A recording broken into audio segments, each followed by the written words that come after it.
দেখেন এই যে আপনার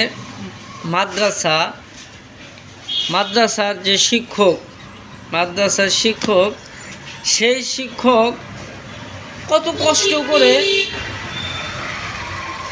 তার যে ছাত্র আছে সেই ছাত্রকে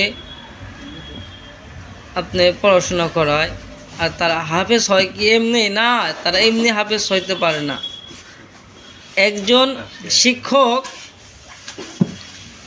দেখেন এই ভিডিও, আমি যে ভিডিওটা নিয়ে আপনাদের সামনে এসেছি সেটাই আপনি বুঝতে পারবেন যে একজন শিক্ষক কেন, একজন ওস্তাদ কেন হইল মাদ্রাসায় ছাত্রর সাথে সেও পড়ে, কেন পড়ে।